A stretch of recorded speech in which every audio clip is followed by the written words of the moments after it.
Boa noite. Todos conseguem escutar aí no fundinho? É sempre bom, né, ficar no fundinho. Se tiver ruim, vocês amassam papel e começam a me jogar, né?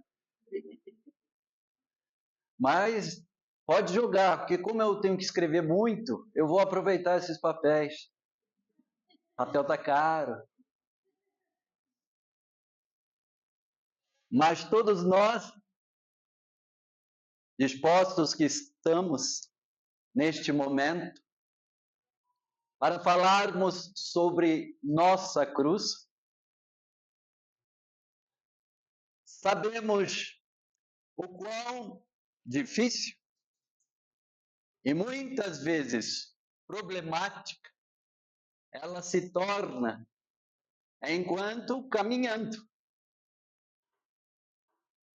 Uma vez que quando pensamos em cruz, pelo viés secular ou materialista, imediatamente nos vem à mente as dificuldades financeiras, as dificuldades biológicas, as dificuldades sociais, as dificuldades de relação amorosa e familiar. E isto é um fato. Ninguém foge a estas condições que todos nós, por estarmos inseridos na necessidade de evoluirmos, precisaremos nos deparar com estes movimentos, a fim de que nós continuemos a nos movimentar. E ao nos percebermos movimentando, vamos encontro a outros pontos que não falam somente dos valores seculares, mas dos valores morais e espirituais. Uma vez que quando olhamos para a figura da cruz, percebemos ela nos conduzir a duas vertentes, a horizontal e a vertical. De modo que, enquanto vórtice central que somos, necessitaremos trabalhar nestes dois segmentos. Todos nós temos as nossas vidas, todos nós temos os nossos problemas decorrentes desta vida. Mas a vida se resume às questões que eu posso apalpar ou ver. E aquilo que está, de certo modo, inefável à nossa sensibilidade.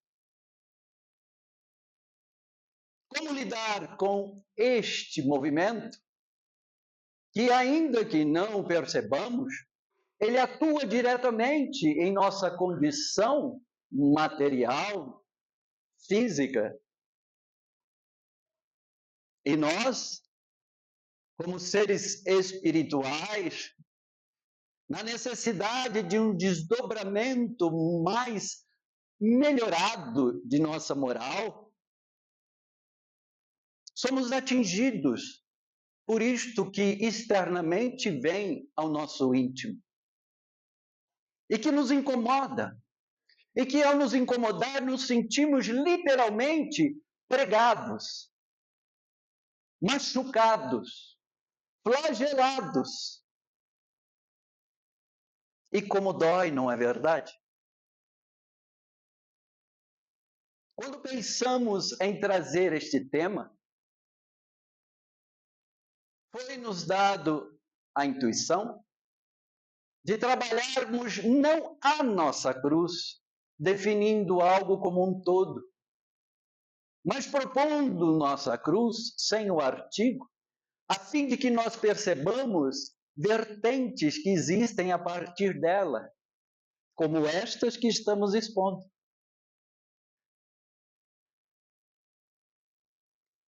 Jesus nos disse, através de Marcos, capítulo 38, versículo 34, que todo aquele que, após ele, quiser segui-lo, deve negar-se, tomar a sua cruz e aí sim segui-lo.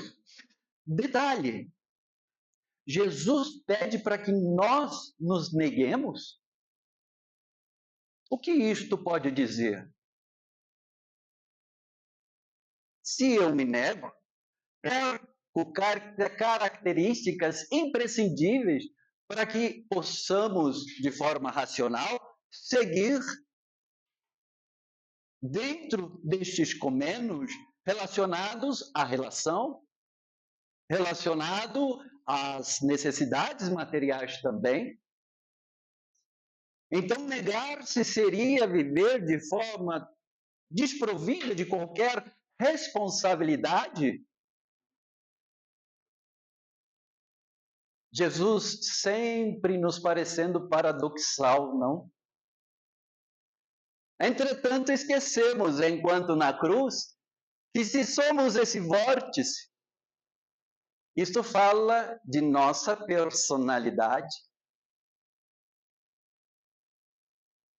Esta personalidade que, tendo que se adequar tanto no compromisso horizontal como no compromisso vertical, precisa encontrar-se dentro da melhor forma possível para vivenciar com harmonia, com respeito a vida.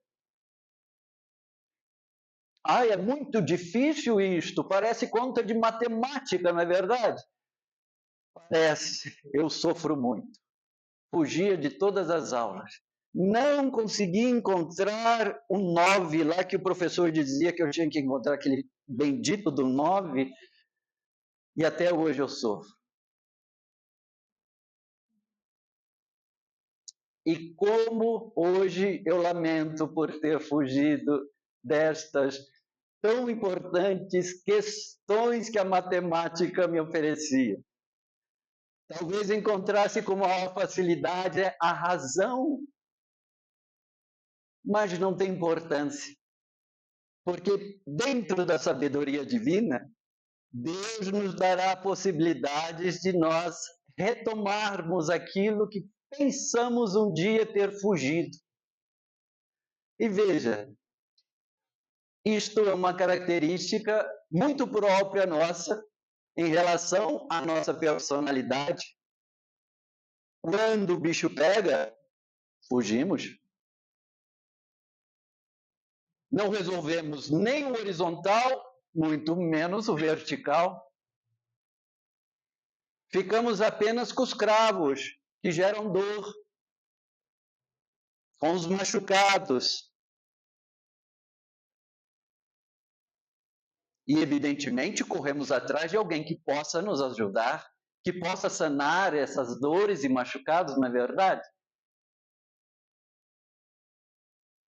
Imediatamente, Deus, né? Ai, Deus, me ajuda! Está doendo! Eu sempre dizia para minha mãe, e repito isso sempre aqui: mãe, ele está em Paris, ele disse que não vai poder te atender hoje, você vai ter que resolver sozinha. Como assim? Não blasfeme! Não, não é fato. Ele disse para mim. Então, assim, ele pede desculpa, mas essa resolução é você que vai ter que ter e dar a você mesmo. E aí, quando a gente descobre que Deus não está onde a gente queria que ele estivesse, o que a gente faz? Como nos resolvemos dentro desta dificuldade que surge? Eu sou espírita, eu peço para o meu tutor, meu mentor, meu anjo guardião. Não importa, eu sempre vou encontrar alguém para me escurar, não é verdade? E eu não percebo que quando eu faço isso, eu estou me escorando na cruz. Estou optando por ficar na cruz. E viro vítima. E fico lamentando. E deixo de me perceber naquilo que existe de divino em mim. E o que é que existe de divino em mim? A capacidade de encontrar esta personalidade coerente que me faça, através do brincar na vida com responsabilidade, criar. Encontrar possibilidades que faça com que nós possamos nos tratar com respeito, com carinho, com afeto amoroso. Porque quando estamos sentindo dor, a primeira reação quase sempre é agressividade.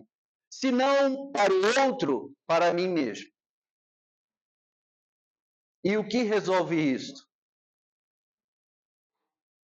Me prego na cruz. Fico extremamente aprisionado. Quem tirará os cravos da minha mão?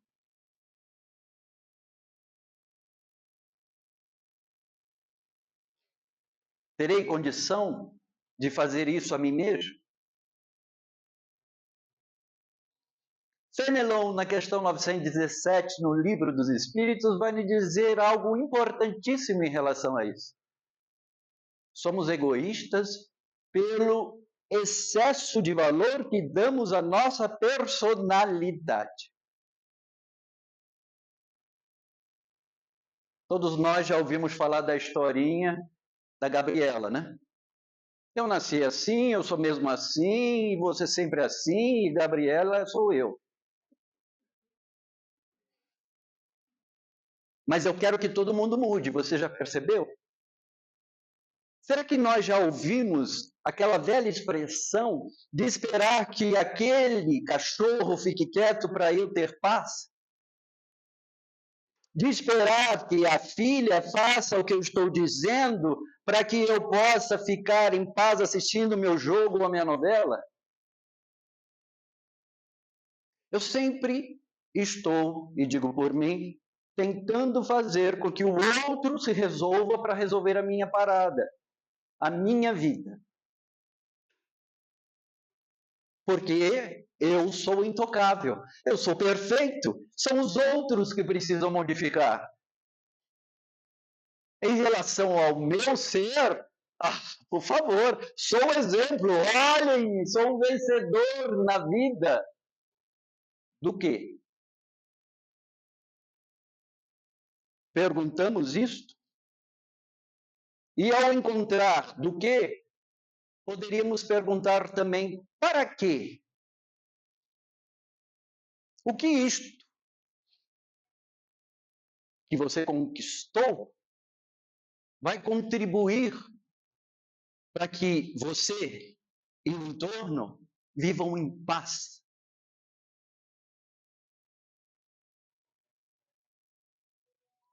Mais uma vez, passamos a nos perceber presos na cruz. Talvez por isso que tenhamos colocado o Rei dos Reis na cruz. Porque é o tipo de punição que nós fazemos a nós. Nós não poderíamos dar outro tipo. Nós não podemos agir de forma diferente da que agimos hoje em dia, porque o nosso ego é assim. E não digo o ego no sentido de descobrirmos que somos seres competentes. Eu digo aquele ego doente, o ego egoísta, o ego egocêntrico. Porque o ego é ótimo. O ego me faz perceber ser um indivíduo, ser diferente a ela, e quando isso acontece, eu começo a ter possibilidade de respeitar o espaço dela. Mas quando isso dentro de mim se torna um vulcão, porque como assim? Vem o egoísmo, o egocentrismo. Eu sou melhor, então é ela que tem que mudar. Ela está me incomodando. E eu fico na cruz.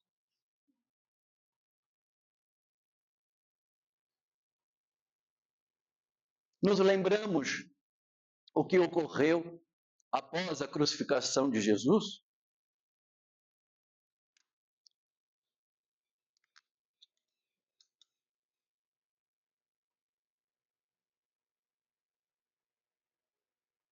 Esquecemos?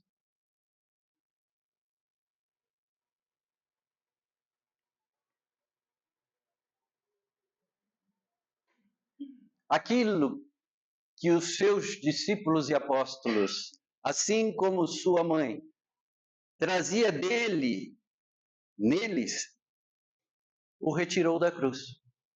O amor.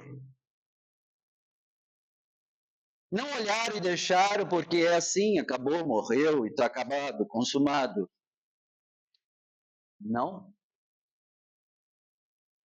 E mesmo que indo à gruta de Arimateia, conversavam e dialogavam e cuidavam daquele ser que continuava neles, porque existia amor. E pelo amor, Jesus se fez novamente presente para mostrar: libertem-se, a vida continua. Saiam das cruzes que vocês desenvolveram e na qual vocês se alojaram. Optem pelo amor, porque a dor não precisa optar, ela é uma realidade no nosso planeta. E nós percebemos que entramos em sofrimento quando a gente não quer abrir mão da dor e quer alimentar mais essa dor. Mas a dor, ela é uma condição da nossa condição de provas e expiações.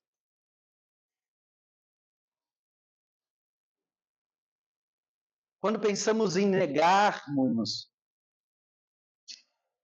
nós nos equivocamos, porque vamos em direção à preguiça, acreditando que negar-se é estar numa condição em que Deus, por algum motivo, nos veja e fala: meu filho é tão bonitinho, ai que lindo, como ele é bonzinho. E nunca me esqueço, quando me vem essa palavra à mente, a frase de Freud: o mundo seria muito melhor se tivesse menos bonzinhos no planeta. Nós não precisamos ser bonzinhos, nem bom, porque Jesus disse ao jovem mancebo: bom? Quem é bom? Se Jesus disse isso, vamos escutá-lo.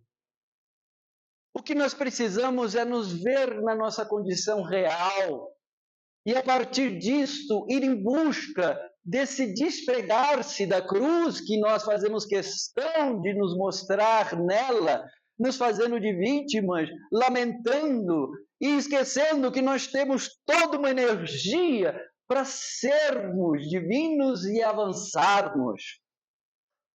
Ah, mas está doendo, tá? E vai continuar. E lá na frente você vai encontrar outro obstáculo ou situação que vai gerar outra dor. Então não se preocupa com isso. Vai. O obreiro sempre me fala isso. E isso é um fato. Estávamos, certa feita, conversando sobre uma condição que é natural nossa e que fala exatamente deste movimento nosso de vida, que é a frustração. Tem aquela frustração, né? Agora eu vou ficar rico. Eu joguei no Mega, puxa vida, não ganhei. Que coisa, outra vez. Não dá nem para trocar o bilhete? Não, você não ganhou nada. É frustrante, não é? Porque eu estava pensando e jurando que eu ia, nossa, ter a minha casa com piscina, né? E aquele carro com motorista, porque eu não quero mais dirigir também. e ter dinheiro certinho para pagar os impostos, né? Início de ano, oh, como temos impostos.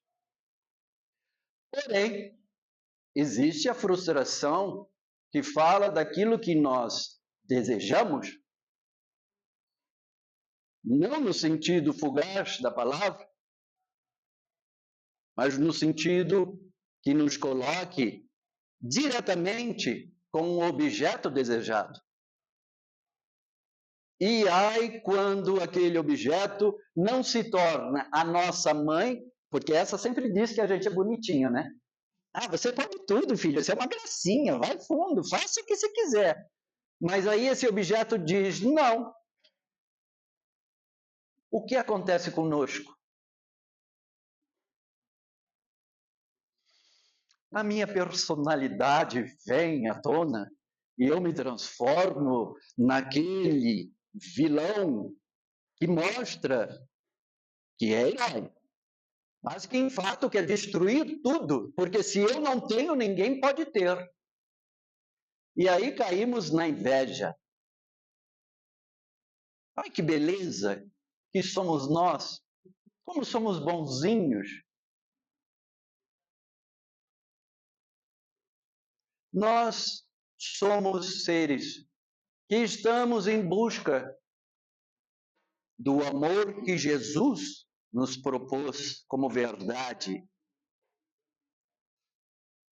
O amor que nos motiva a ir em direção não a algo que está lá, mas que está aqui, que fala da nossa alma. Alma esta que, segundo os Espíritos, se encontra coligada diretamente ao coração. Alma esta que, como está coligada ao coração, nos mostra estar em trabalho contínuo, desde antes de nos fazermos presentes neste corpo, até o momento que o corpo diz, deu, né? Essa alma está o tempo inteiro coligado com este corpo, a fim de que a gente possa se perceber Senhor. Mas o que nós fazemos? Não basta ser Senhor do que é relacionado àquilo que Deus me emprestou para administrar. Eu tenho que ser Senhor no mínimo do planeta Terra.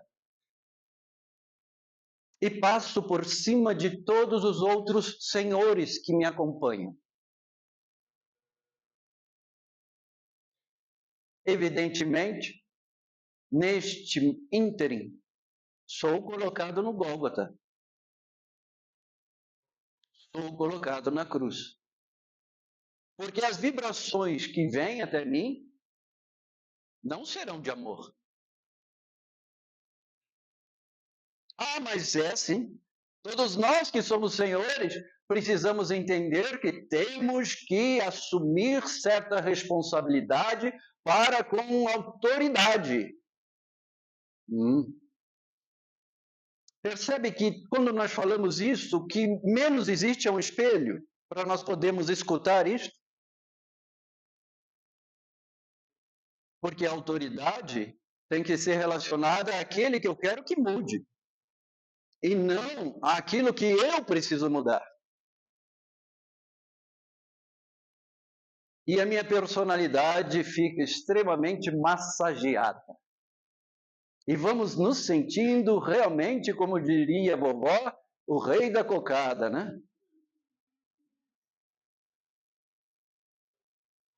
Só que a gente esquece que, sendo o rei da cocada, a gente também corre o risco da diabetes, da cárie no dente, entre outros problemas no rim. Na verdade, o açúcar é saudável? Muito açúcar nos adoça demais. E o que fazemos com tanto doce? Ah, nós ficamos bonzinhos.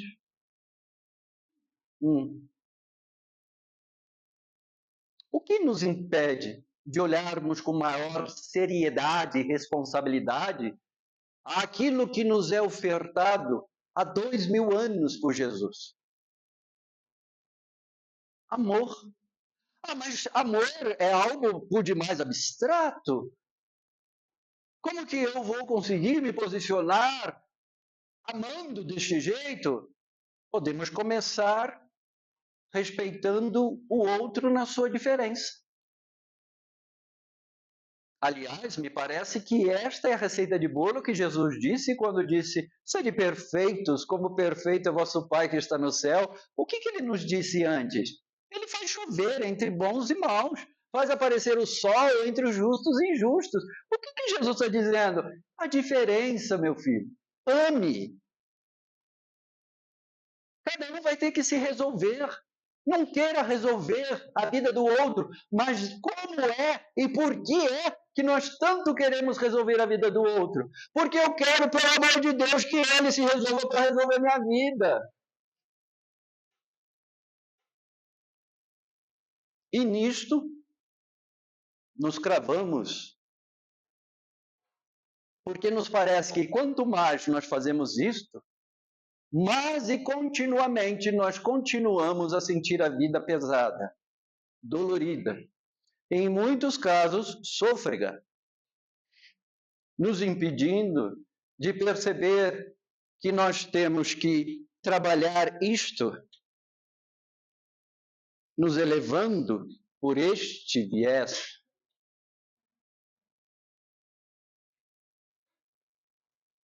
Já pensamos sobre o que Jesus disse? Ninguém alcançará o Pai senão por mim. Nós nos lembramos quando Jesus disse: amai ao próximo como eu vos amei? Ele se fez igual a nós. Então, para amar a Deus, eu preciso amar o próximo. O próximo que Jesus representou. Como ser este próximo? Então, eu amo Jesus porque ele faz milagres e ele me cura se eu morrer. É isto? Eu amo Jesus porque ele é um fenômeno ambulante. Ou apenas uso dos meus interesses de sedução e escusos para ver se eu tenho um jeitinho de me salvar me escorando em alguém. Sempre que eu penso em me escorar em alguém, neste sentido lamentável, o que nós estamos fazendo? Nos escorando na cruz.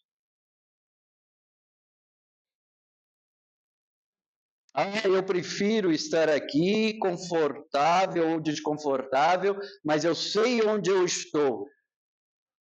Será que nós, quando estamos sofrendo, sentindo dores a ponto de nos tornarmos vítimas, a gente realmente sabe onde é que a gente está?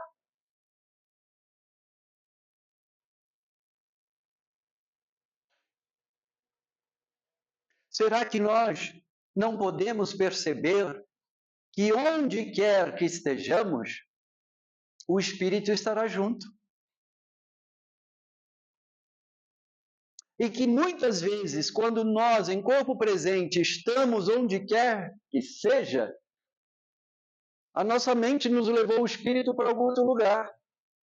E aquilo que precisávamos aprender se perdeu, se dissipou.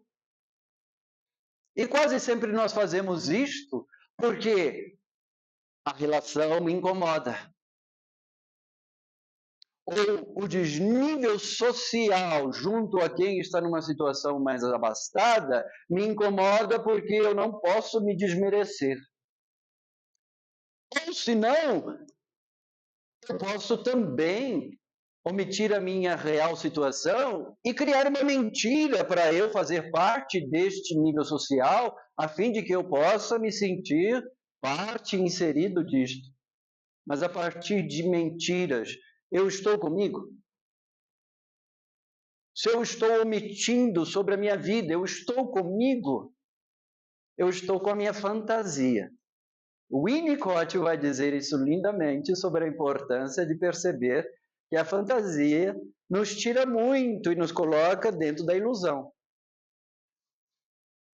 Não nos ajuda a brincar, não nos ajuda a ser criativo e com isto faz com que a gente viva dentro de um reduto construído para nos satisfazer naquilo que a gente pensa que vai ser produtivo, porém só gerando muitas vezes uma situação bastante conflitante e desagradável. A nossa vida nos pede seguir Jesus. Mas seguir Jesus poderia ser observado e entendido como uma possibilidade de estarmos abraçados com carinho conosco, vivendo serenos, calmos e tranquilos. Dificilmente entenderemos o que seja viver com Jesus se estivermos apoiados e amparados, se é que eu posso usar esta palavra, pela ansiedade. Uma vez que isto é um sintoma que nos mostra o quão diferente nos posicionamos daquilo que é em nós e que somos. Estávamos há pouco falando sobre um caso muito triste de alguém próximo que ceifou a própria vida. E ao mesmo tempo, falávamos sobre um sintoma importante a ser observado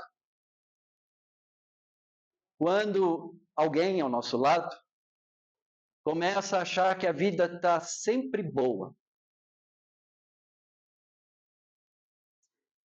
que sempre está bem, que sempre está se esforçando para mostrar para o outro que é feliz,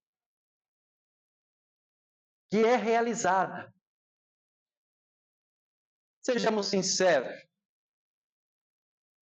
quais de nós somos realizados ipsis literis, 100%?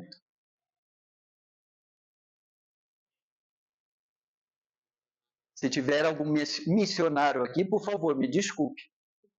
Porque às vezes nós recebemos amigos espirituais de Júpiter que já se encontram em situação, mas tenho certeza que também vão falar que não estão, para não nos humilhar. Nós somos seres que estamos em processo de desenvolvimento. Nós não estamos acabados. Nós somos seres que estamos tendo a oportunidade de aprender com essa enciclopédia maravilhosa e universal que trazemos conosco. Olha, cada indivíduo, o quanto de história que possui, o quanto num bate-papo curto que nós podemos aprender e a se desenvolver lendo o livro que o outro nos empresta, porque ele está nos emprestando o tempo dele, está nos emprestando parte desta história e experiência para que a gente possa aprender, até mesmo sem necessariamente, imediatamente, termos que experimentar. Porque se nós formos desenvolvendo nossa capacidade cognitiva, nós vamos conseguindo assimilar mais rápido as informações e com isto também observando melhor e sendo mais vigilante muitas vezes. E eu não estou entrando no mérito do emocional que sempre nos derruba.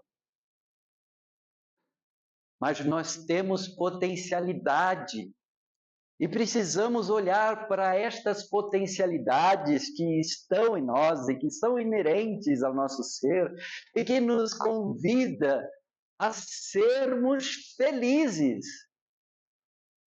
Ah, mas a felicidade não é deste mundo. Sim, por quê? Porque nós optamos pela preguiça. Ah, mas eu sou trabalhador, acordo 5 horas, eu faço o que eu tenho que fazer e eu vou dormir meia-noite. Ótimo. O que você tem conquistado e para quê? Lembram das perguntas?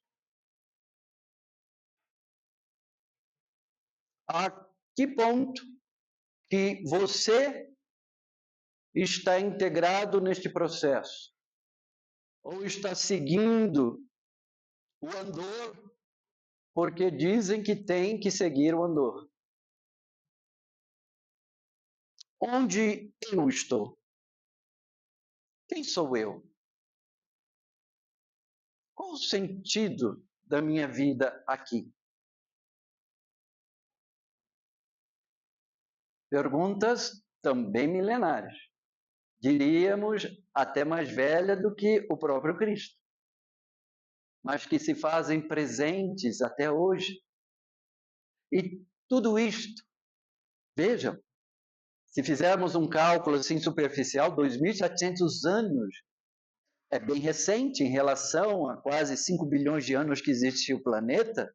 Nós somos o quê? Praticamente ainda, nem sei se fetos, acho que embriões ainda. Estamos num processo, né? Mas, de qualquer modo, essas perguntas são perguntas essenciais para que nós possamos nos perceber naquilo que Jesus veio nos dizer. Você é filho de Deus. Filho de Deus? Então como que eu devo ouvir isso? Então é que eu sou muito rico, porque Deus é dono de tudo, né? Então eu sou um bilionário, trilionário. Não, é porque você é amor. Ah, o que eu faço com isso? Nós não respondemos muitas vezes ao simples assim. O que eu faço com isso? Um exemplo muito prático e presente disto: a criança pinta com o maior carinho determinada situação e vem trazer. Mas eu estou vendo o jogo do Palmeiras com o Corinthians, né? Ah, que legal! Será que a gente acha que a criança sente que eu estou integrado ao que ela está me mostrando? A criança não está preocupada na questão intelectual. Ah, que legal, então é legal, isso quer dizer que é muito bom, e que eu sou Picasso, e que eu sou Renoir, então eu sou fantástico. Não, ela não está entendendo desse jeito. Ela está sentindo. Nós já paramos para perceber que nós somos movidos muito pelo que a gente sente? Mesmo PhDs, contrariou, frustrou. Se tiver um título abaixo, quem pensa que é?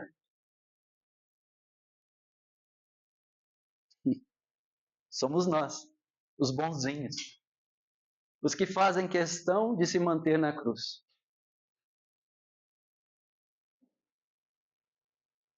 Vamos em busca do amor, vamos respeitar aquele que está conosco, porque estes serão os que nos ajudarão a descer da cruz.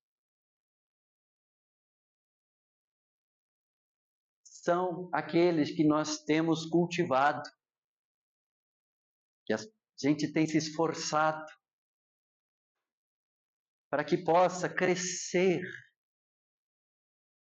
aquilo que vai diretamente nos auxiliar de algum modo.